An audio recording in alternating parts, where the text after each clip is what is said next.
ومن أظلم ممن افترى على الله كذبا أولئك يعرضون على ربهم ويقول الأشهاد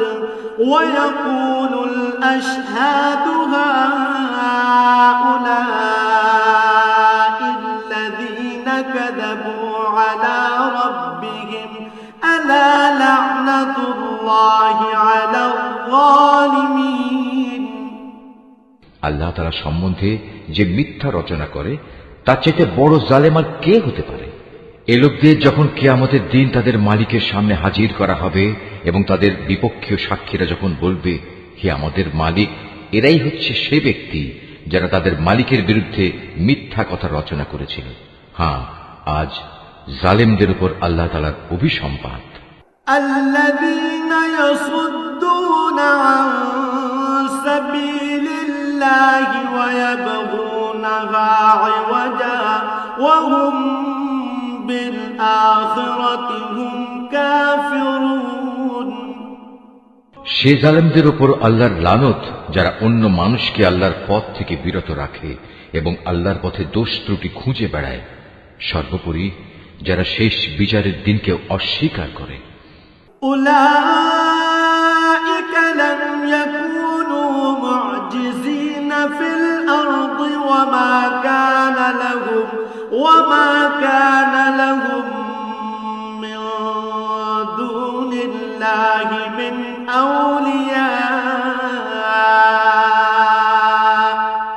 ইউদাআফু লাহুমুল আযাব মা কানু يستطيعون السمع وما كانوا يبصرون।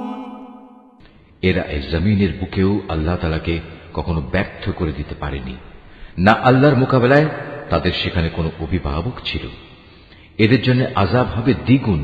এরা কখনো দিন ইমানের কথা শুনতে সক্ষম হতো না, না এরা সত্য দিন নিজেরা দেখতে পেত।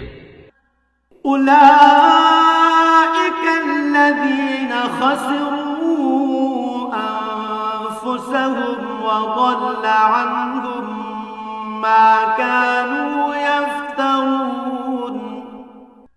এরাই হচ্ছে সেসব লোক যারা নিজেদের দারুণ ক্ষতি সাধন করল।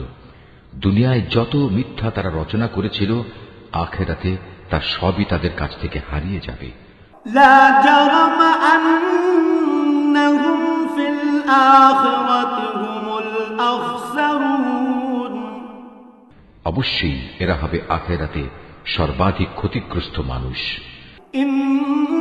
ইন্নাল্লাযীনা আমানু ওয়া আমিলুস সালিহাতি ওয়া আখবাতু ইলা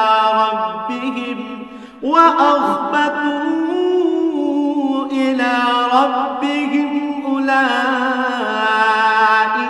আসহাবুল জান্নাহ হুম ফিহা খালিদুন। পক্ষান্তরে যারা আল্লাহর উপর নিশ্চিত ঈমান এনেছে এবং নেক আমল করেছে, উপরন্তু নিজেদের মালিকের প্রতি সদা বিনয়াবনত থেকেছে, তারা হবে জান্নাতের বাসিন্দা, সেখানে তারা চিরকাল অবস্থান করবে।